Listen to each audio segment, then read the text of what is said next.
Olá pessoal, eu sou o Pastor Alan, essa é mais uma Quinta Teológica e hoje nós vamos falar sobre um assunto bastante interessante. Nós vamos falar sobre tempo.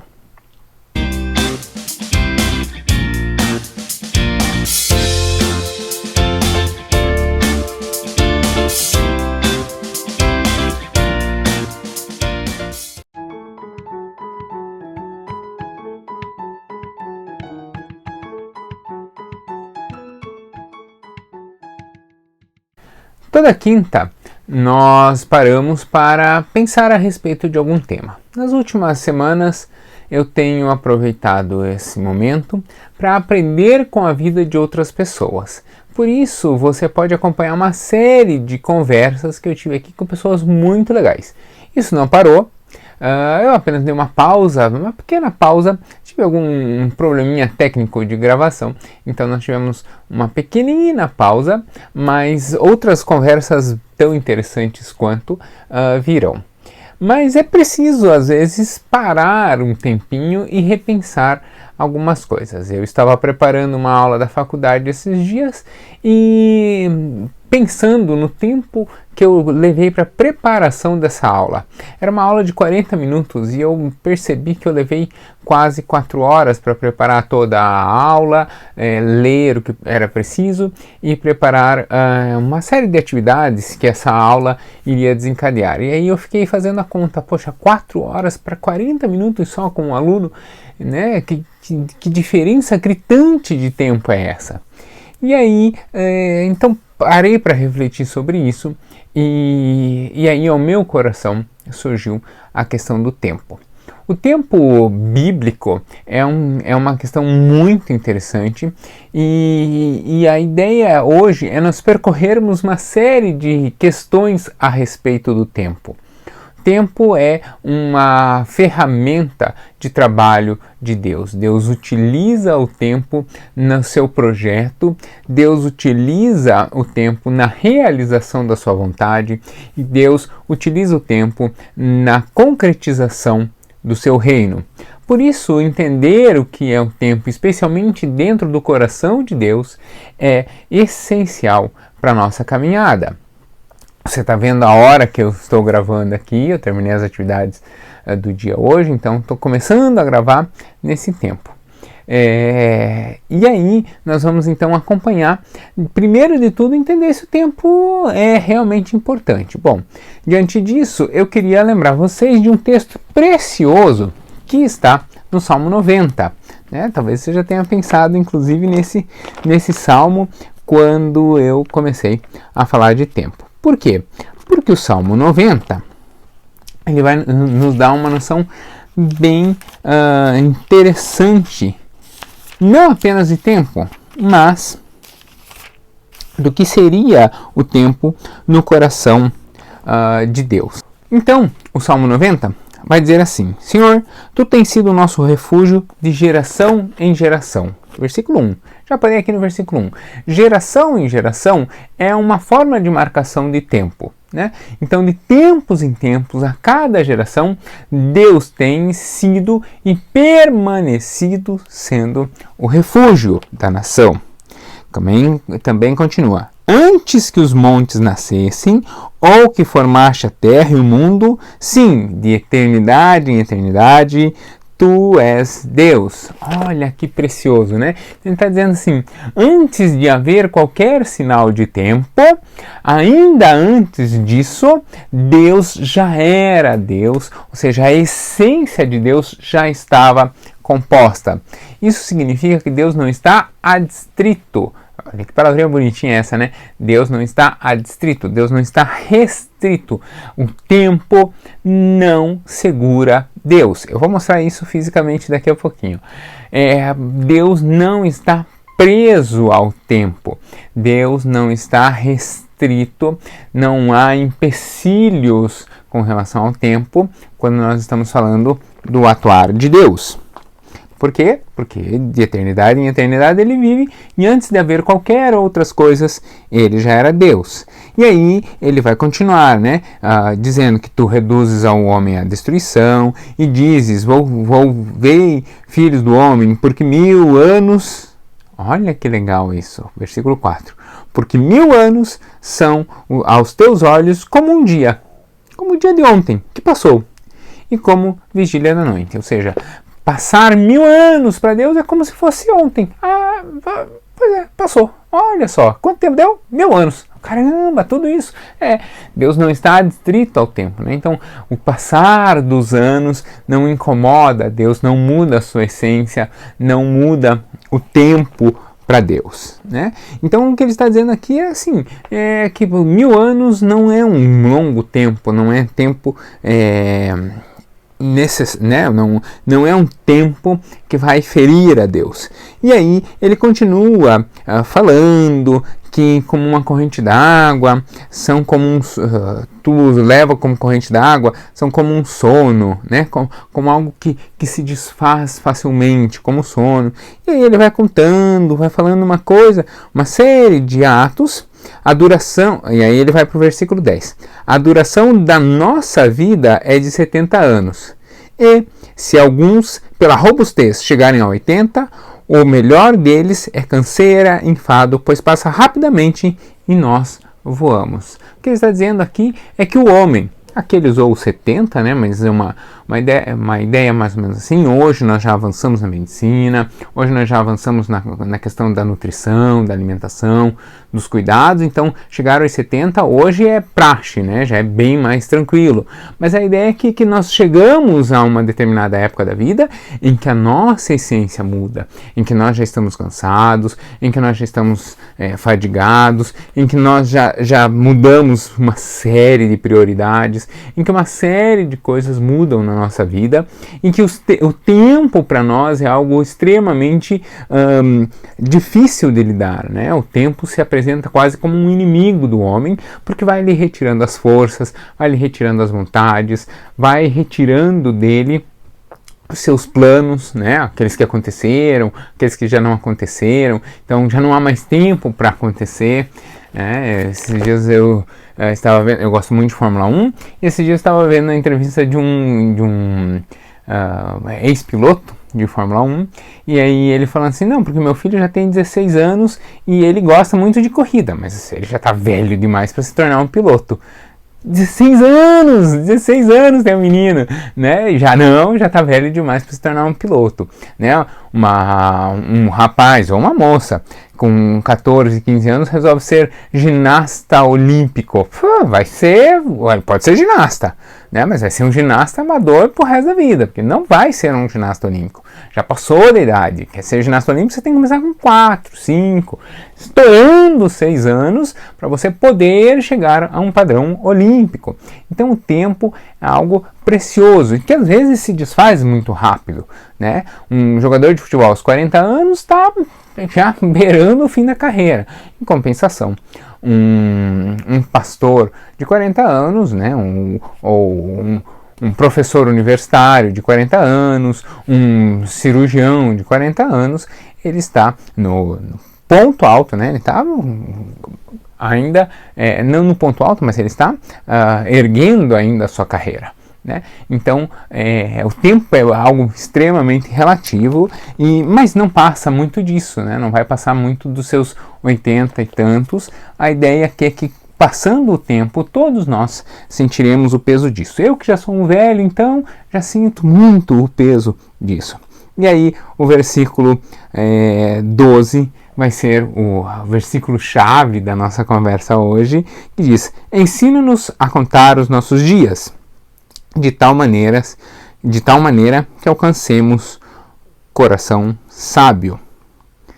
Ou seja, nós precisamos ter a consciência da juventude, do valor da juventude, nós precisamos ter a consciência de criança e do valor da criança, nós precisamos ter a consciência da maturidade que a fase adulta traz e do valor que isso tem, mas nós também temos que ter a consciência do quão velho vamos nos tornando e de como isso se dá.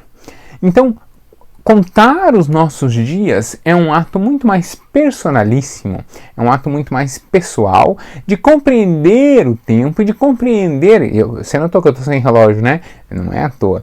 É de compreender o tempo e de compreender que isso é um entrave, uma preciosidade para nós, não para Deus.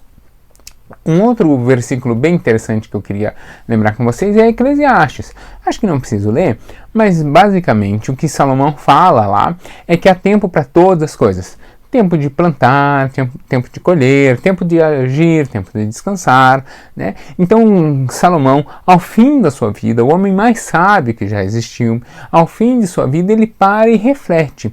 E ao refletir sobre a vida, a primeira coisa que ele pensa é com relação ao tempo.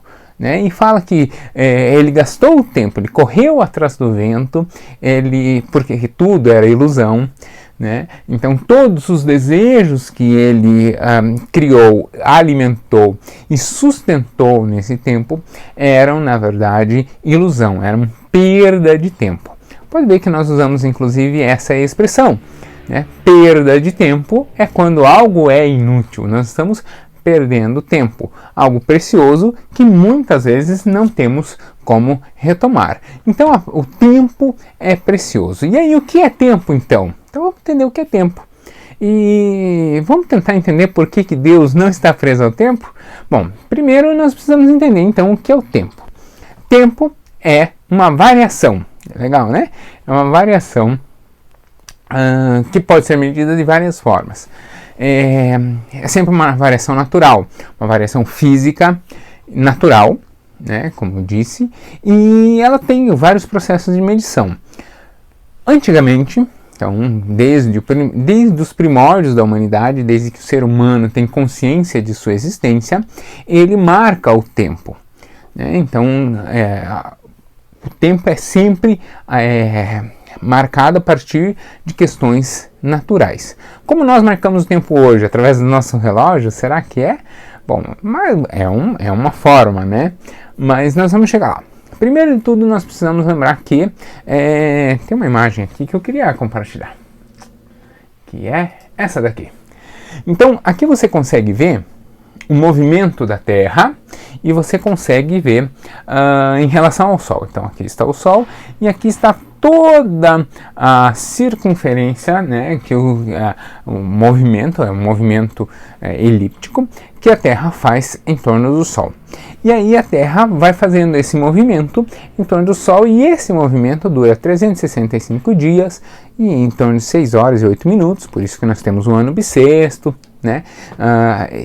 Cada 4 anos, então 6 horas, mais 6 horas, mais 6 horas, mais 6 horas, soma as 24 horas para um dia a mais, por isso, lá no dia 29 de fevereiro, né, no último dia do mês de fevereiro, é acrescentado mais um, o dia 29 de fevereiro, a cada 4 anos, justamente por causa disso, né, por causa dessa sobrinha a mais. Então essa volta ela não é cronologicamente perfeita com relação ao ano.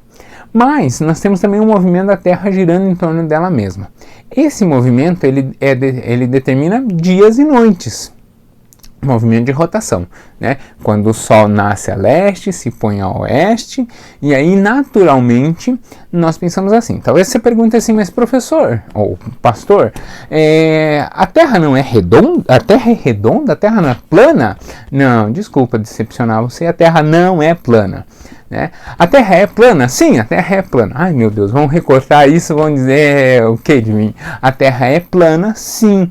A Terra é plana do ponto de vista de referência do observador que está na Terra.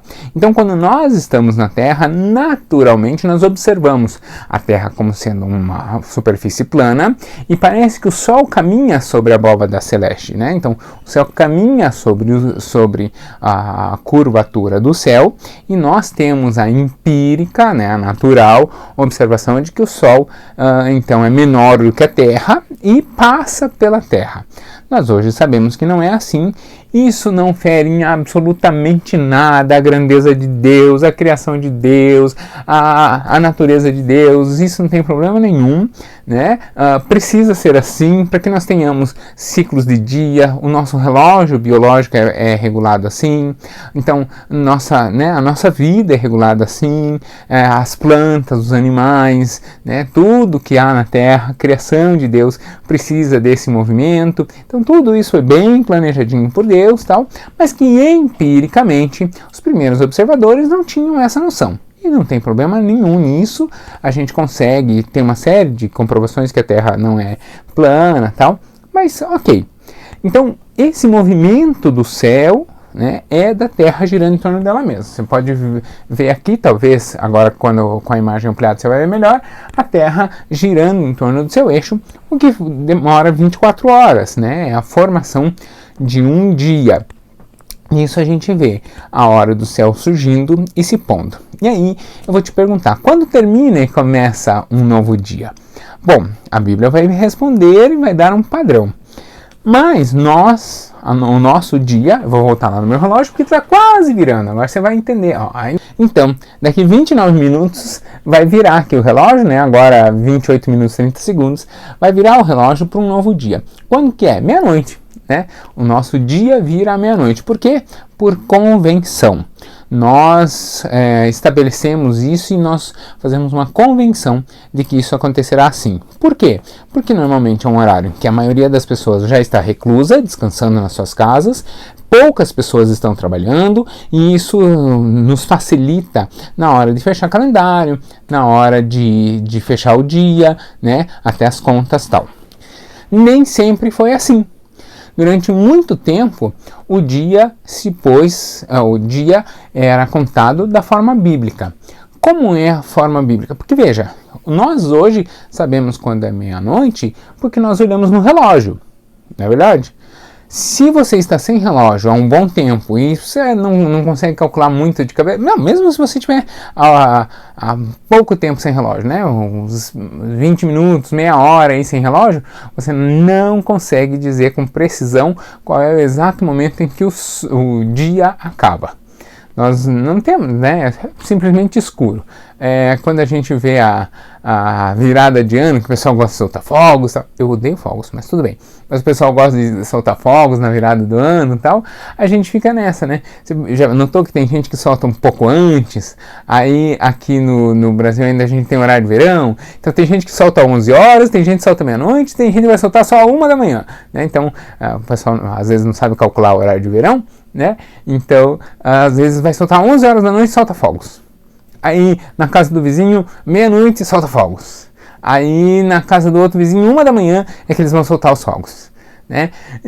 Quando é realmente que vira o dia?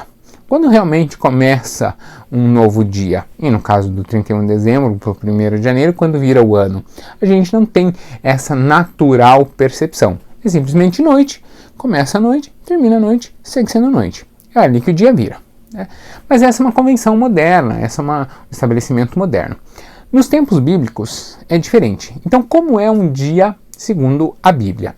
Segundo a Bíblia, o dia começa sempre no pôr do sol. Então, quando o sol se põe, toda a noite, olha, a trajetória é exatamente essa do desenho. Toda a noite e o outro dia. Então, o dia começa em torno das 18 horas. Nós vamos colocar 18 horas por convenção. 18 horas, o sol se pôs, começa um novo dia, e ele vai ser toda a noite, a aurora, o raiar do outro dia, e ele vai continuar até o pôr do sol daquele dia. Agora você está entendendo porque judeu na sexta-feira, em torno das 3, 4 horas da tarde, eles já estão fechando o seu comércio, já estão fechando suas coisas e indo para casa, para que quando for 6 horas da sexta-feira, né, a noite de sexta e o dia todo de sábado, eles guardem o Shabá. Por que isso? Bom, isso tem uma resposta, né? É preciso, então eu disse que esse é um padrão bíblico, e se eu sou professor e estou aqui ensinando Bíblia, então eu vou ter que mostrar para vocês na Bíblia. Onde diz isso, que o dia será assim? No primeiro dia. Né? O primeiro dia já diz que o dia é assim. Onde está isso? Onde começa o primeiro dia. E onde começa o primeiro dia? Começa em Gênesis 1. Vamos lá? Então, Gênesis 1 vai dizer assim: no princípio, Deus criou o céu e a terra era sem forma e vazia. Havia trevas sobre a terra. Havia trevas sobre a terra, sobre a face do abismo. O Espírito de Deus se movia sobre a face das águas. Quando começa tudo, era trevas. Começa tudo na noite. Por isso que começa tudo com o pôr do sol. E aí? Deus disse: haja luz. Houve luz. E viu Deus que a luz era boa. E fez separação entre luz e trevas. Chamou a luz de dia e as trevas de noite. E foi tarde e amanhã o primeiro dia. Então olha só. Então começou a noite, havia trevas, depois vem luz. Começa a noite, depois vem o dia. E assim se dá o primeiro dia. Por isso, o padrão bíblico daqueles que inclusive guardam o sábado, como os nossos amigos judeus, eles têm o seu sábado começando na noite de sexta e terminando no pôr do sol do sábado. Legal, né? Mas isso não é a única diferença do calendário judaico. Tem mais uma diferença do calendário judaico que eu queria mostrar para vocês. Olha que legal essa imagem. Essa imagem é o calendário judaico. Tenho ele aqui, ó. O calendário judaico, ele se estabelece dessa maneira. E olha que lindo! Ele é um círculo. Isso por quê? Porque a ideia de tempo também é diferente, né? O nosso calendário, ele é linear. Às vezes faz umas coluninhas, né? Mas ele é linear. Ele vai até a eternidade. O calendário judaico não. O calendário judaico é sempre circular, né? Ele é marcado de modo circular. Por quê? Porque a ideia é que o tempo é cíclico. O tempo vai e volta, o tempo vai e volta, o tempo vai e volta.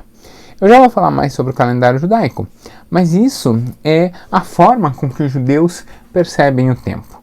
Esse calendário que está aparecendo para vocês é um calendário espanhol, está em espanhol, porque eu consegui essa imagem, achei mais pertinente.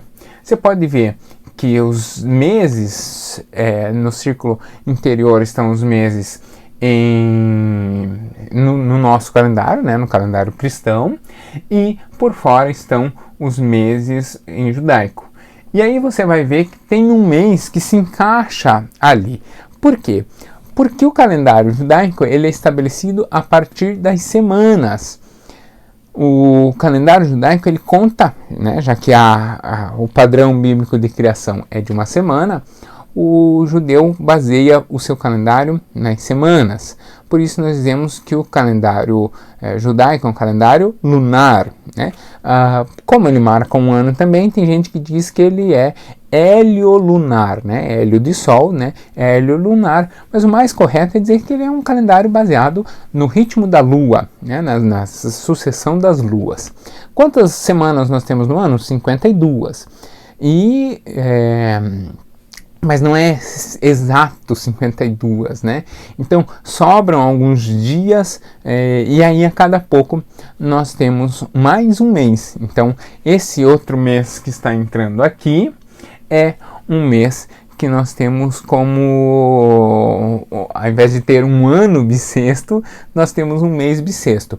Ah, mas daí é 30 dias mesmo? Não, ele é um mês mais curtinho, ele é um mês que é um pouquinho menor, e aí também tem a sua variação, conforme o andar do calendário. Interessante isso, né? Então o calendário judaico de vez em quando tem 12 meses, de vez em quando tem 13 meses. Justamente porque eles têm um mês bissexto, né? Bissexto o nome, mas eles têm um mês a mais, né? Você pode ver também nesse calendário algumas festas judaicas. Mas essa marcação do tempo é bem interessante. Por quê? Porque ela vai marcar o ciclo lunar.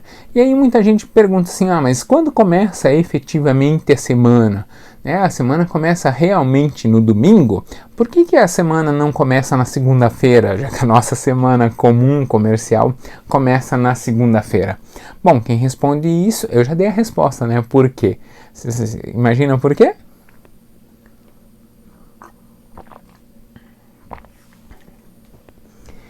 Por quê? Muito fácil. Porque ele é regulado pela Lua. Então nós temos as fases da Lua. A Lua tem 4 fases: Lua cheia, minguante, Lua nova e Lua crescente. E essas 4 fases da Lua vão determinar quando começa a semana. A troca da fase da Lua, ela acontece justamente do sábado para o domingo. Então, a cada novo domingo, nós temos uma nova fase da Lua. Por isso que a semana começa no domingo. E vai ter seu último dia, o 7º dia, o dia do Shabat. Nós vamos ter um 7º dia, justamente o sábado, né? E aí, quando nós olhamos para as Escrituras, também olhando ali o texto de Gênesis 1, e aí eu não preciso ler, porque ele vai falar de toda a criação e tal, mas você sabe que no sábado é o dia que o Senhor descansou, e aí nós temos todo o mandamento bíblico com relação ao sábado. Aproveitar aqui para dizer, quando que nós cristãos guardamos o sábado? Nós guardamos o sábado, nós guardamos o domingo, a segunda, a terça, a quarta, a quinta e a sexta. Jesus nos pede uma milha a mais, por isso nós dedicamos todos os dias ao Senhor. Nós todos os dias estamos dedicados ao Senhor. E nós nos reunimos na quinta-feira, primeiro por uma tradição cristã, porque os cristãos se reuniam efetivamente no domingo, né? Primeiro porque se reuniam nas sinagogas. Então, no sábado, os judeus se reuniam, e no domingo, os novos judeus do caminho, que é o nome que os primeiros cristãos recebem, os judeus do caminho. Os judeus do caminho, então, se reuniam no domingo para lembrar o dia da ressurreição, né, o dia que Jesus aparece ressurreto lá para as mulheres no sepulcro, né? O anjo vai aparecer e depois Jesus aparece para as mulheres, né? E aí começa todo o período de estada de Nosso Senhor Jesus aqui já ressurreto. Então nós nos reunimos no domingo por causa disso, como nós nos achegamos a Deus por meio de Jesus e conseguimos vida nova em Jesus, e nós temos certeza de que a morte não acabará com a nossa vida por causa da ressurreição de Jesus. Então nós guardamos o domingo como dia aí não como um domingo como o judeu guarda o sábado, mas nós guardamos o domingo como um dia de reunião do povo de Deus, em que nós nos reunimos para celebrar aquilo que Deus tem feito em nossas vidas. Legal? É muito legal isso, né? Mas eu ainda não disse para você como que o tempo se dá. Vamos ver? Então, o judeu ele vai marcar o dia a partir dessa lógica, né? A partir do pôr do sol, começou a noite, começa um novo dia, até o pôr do sol do outro dia, quando termina um dia, né? Nós marcamos a partir de um marco da meia-noite. Mas como é marcado o tempo? O tempo eu preciso mostrar uma outra imagem para vocês, que é essa daqui. Você sabe o que é isso? Olha que máquina incrível essa, né? O que será que é isso? O que será que é essa máquina? Este é um relógio atômico. Relógios atômicos são relógios de extrema precisão que vão marcar o tempo. E qual será que ele é preciso? E por que atômico? Eu vou mostrar por quê. Esse é um átomo de hidrogênio. E você está vendo então aqui um átomo de hidrogênio, e você está vendo que o átomo de hidrogênio tem apenas um elétron, né? Então, se você lembra dessas aulas de física, ele tem um núcleo e tem um elétron. Por isso que ele é o número 1 lá da tabela periódica, né? Ele tem um elétron girando em torno dele. O átomo de hidrogênio, esse elétron que fica girando em torno do núcleo, ele tem um giro equilibrado. Como todo átomo, né, ele tem um giro constante, numa velocidade determinada, que é possível ser detectada através de um relógio atômico, e que vai ter um determinado número de voltas. A cada segundo ele vai dar um determinado número de voltas. Sabe qual é esse número? Eu vou te dizer agora. Um átomo de hidrogênio, para marcar um segundo, ele dá 9.632.631.770 voltas. Então, 9.192 milhões e tal de voltas marcam 1 segundo.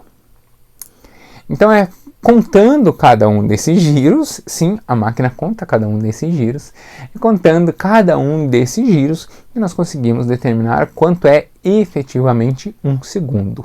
Você já pensou a precisão que essas máquinas têm? Né? Então é assim que os relógios atômicos determinam a hora. Ah, e tem algum relógio atômico desses no Brasil? Tem esses relógios atômicos, tem nas universidades e tal. Como que eu pode visitar? Bom, as universidades abrem, não tem problema nenhum, não tem radiação, nada, né? Você pode visitar, mas é simplesmente uma máquina, a gente não vê essas voltas do átomo ali. Isso tudo é feito pela máquina e tal, né? Mas a gente não consegue ver, mas é possível aferir esse giro do elétron. E como que a gente tem acesso, por exemplo? Bom, se você tem mais de 30 anos, antigamente, você lembra que a gente ligava no 130 para ter a hora exata? Né? Até hoje, esse serviço do Observatório Nacional, o 130, a hora certa, é determinada a partir dos relógios atômicos, né? Por isso que ele não atrasa, né? Então, ele é feito a partir dos relógios atômicos. Legal isso, né? Isso é muito interessante, né? Então, imagina essa volta de 9 bilhões, 192 bilhões de voltas para poder determinar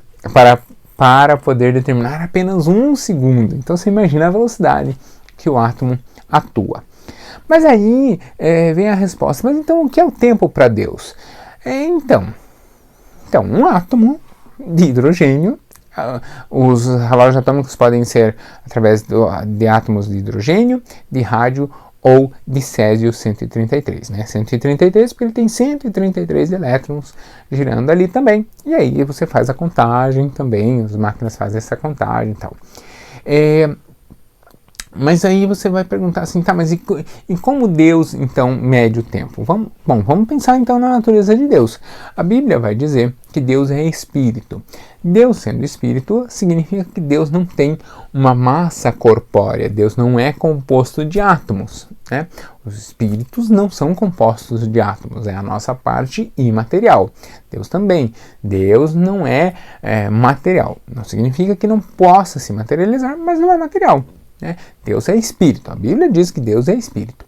Ao ser espírito, ele não está preso em uma composição atômica, ele não está preso em uma composição de átomos. Nós não somos feitos de átomos de hidrogênio, nós somos feitos basicamente de átomos de carbono. Se você já estudou química orgânica, você sabe disso, né? Seres humanos são compostos basicamente de carbono, então nós somos compostos de átomos. O corpo físico, o corpo, ele é composto de átomos, né, de matéria.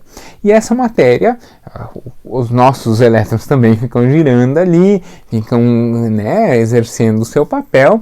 Essa matéria naturalmente vai se desgastar. Veja que é exatamente o que o Salmo 90 está dizendo, né, de que com o tempo a nossa força vai se esvaindo, o nosso corpo vai se cansando, as rugas vão, né, a musculatura já não segura tanto, então as rugas vão aparecendo, a testa vai caindo, a pálpebra vai caindo, então naturalmente nós vamos nos desgastando. É o que o Salmo 90 dizia, né?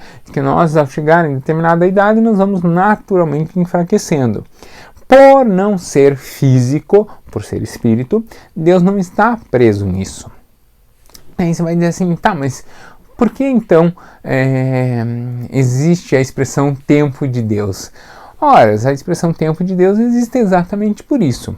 Porque Deus é espírito, mas Deus sonda o nosso coração.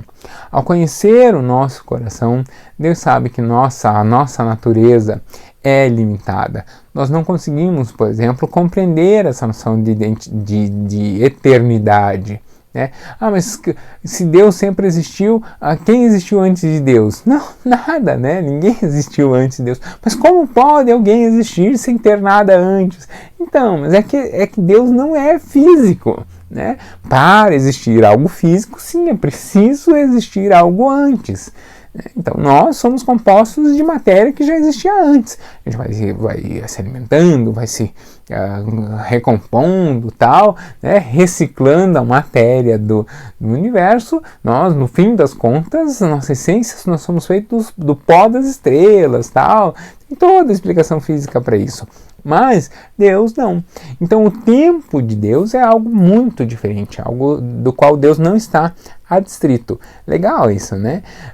E por isso Deus sonda o nosso coração, conhece a nossa natureza, sabe das nossas limitações, inclusive das nossas limitações temporais. Sabe que nós não temos essa consciência da eternidade. Sabe que essa ideia da eternidade para nós é algo ainda muito imperceptível, né? Nós não conseguimos ter uma noção. A gente consegue ter uma noção, mas nós não temos a plena consciência do que isso significa.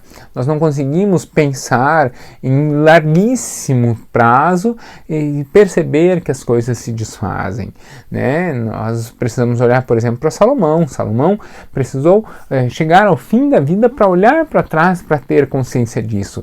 E aí ele escreve, então, o livro de Eclesiastes, na tentativa de dizer: ei, eu já trilhei esse rumo, eu já fiz esta caminhada e cheguei à conclusão de que tudo isso é ilusão. Então, se você está começando essa caminhada, prepare-se, porque ela será toda ilusão, e o que vale, no fim das contas, é caminhar com Deus. Então veja, é justamente nessa caminhada que Deus não se restringe, Deus não se limita. Por isso que nós não temos essa noção. E o tempo de Deus, então, essa é a grande expressão, o que é o tempo de Deus. O tempo de Deus é justamente o momento que Deus, que não está preso ao tempo, mas que sonda e conhece o nosso coração, percebe que determinada coisa, determinado evento, determinada concessão, determinada benesse, determinada dor, determinado fato que ele vai permitir que aconteça na nossa vida, seja fato bom, ou seja um fato ruim, né? Ou seja, um fato que vai nos alegrar, ou até um fato que vai nos entristecer, né? Porque nós não temos essa noção de que no fim das contas tudo colabora para o bem daqueles que confiam no Senhor. Então, é justamente porque Deus sabe o tempo certo disso acontecer,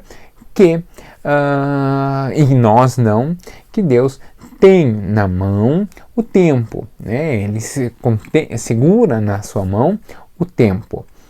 Uma das ilustrações disso nós vamos ver lá em Apocalipse, no fim dos dias, quando aparece um cavaleiro com uma ampulheta na mão, né? Mostrando que o tempo havia cessado.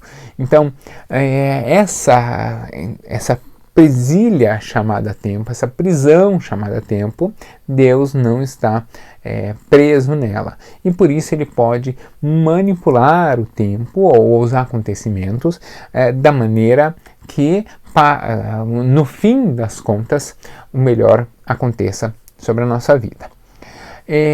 Essa é uma ideia bastante interessante, que não tira de nós, em momento nenhum, o direito de nos entristecermos, né? Deus não tira de nós em momento nenhum a nossa necessidade muitas vezes de clamar e de tentar entender o tempo, né? E entender por que aquilo aconteceu. Eu mesmo faço sempre nas minhas orações, quando acontece algo muito bom ou quando acontece algo muito ruim, quando eu não estou em uma fase boa ou quando eu estou em uma fase muito alegre, eu sempre tento nas minhas orações colocar isso diante de Deus. Mais do que buscar uma solução, nas minhas orações eu sempre peço que Deus toque a minha mente e o meu coração. Porque se a minha mente compreender e o meu coração compreender, e aí a compreensão do coração no sentido, né, de que o meu coração se tranquiliza por saber que a vontade de Deus está acontecendo, mas então Deus toque a minha mente e o meu coração, para que eu compreenda que Ele tem o melhor para a minha vida. E que assim, no tempo correto, as coisas vão acontecer conforme não a minha vontade, porque eu sou limitado no tempo, eu sou limitado no espaço, eu sou limitado na compreensão. Mas vão acontecer segundo a vontade de Deus, porque Ele não é limitado no tempo, Ele não é limitado no espaço, Ele não é limitado no entendimento. Por isso, dedicar tempo a estar com Deus é, na verdade, um bom investimento. É um investimento de tempo de qualidade com Deus. E a melhor qualidade de tempo que nós temos é entender nas Escrituras o que Deus está determinando para o seu povo. E a partir dali, nós alinharmos o nosso coração para vivermos o tempo que Deus separou. A gente não pode viver saudosista, muito preso ao passado, mas também não pode viver muito preso ao futuro. O tempo que Deus nos deu é o tempo do hoje, e é o tempo do hoje que nós devemos viver. Lembra que eu mostrei o calendário judaico, que ele era em forma de círculo, né? Ele era um círculo, por quê? Porque as coisas vêm e as coisas vão. Né? Há uma historinha de que estava escrito, um sábio escreveu assim, isso vai passar. Né?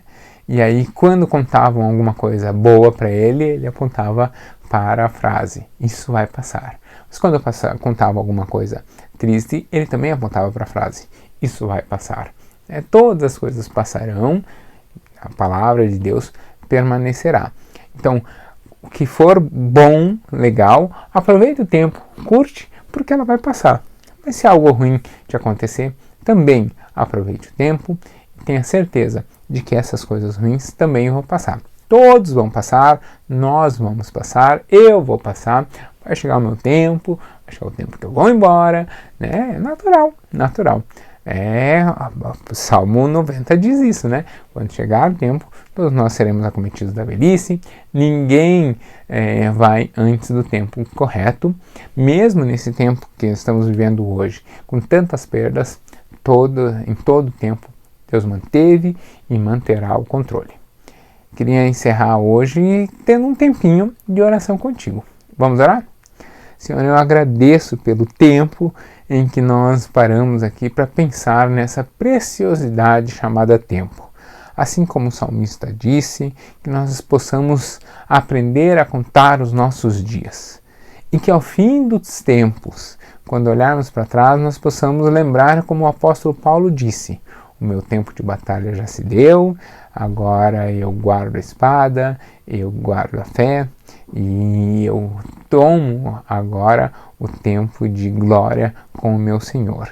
Então que o nosso tempo seja precioso, que nós possamos investir tempo na presença do Senhor, investir tempo em oração, investir tempo em convívio com os nossos amados, investir tempo na divulgação da Tua Palavra. Que o tempo seja para nós uma forma preciosa, o nosso coração esteja atento para o tempo de cada uma das coisas.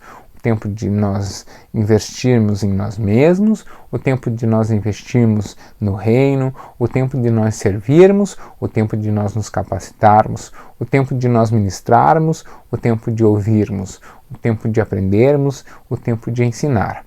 Que nosso coração esteja voltado, sincronizado, no mesmo tempo que o seu.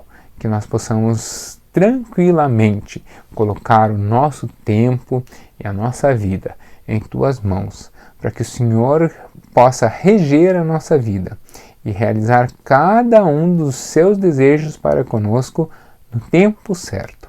É o que eu peço e desde já agradeço, em nome de Jesus. Amém.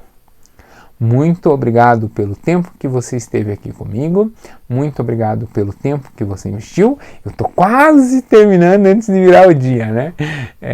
Muito obrigado pelo tempo que você investiu em assistir esse vídeo. Que Deus abençoe o seu dia, a sua semana, o seu mês, o seu ano e todo tempo Deus esteja contigo. Tchau, tchau.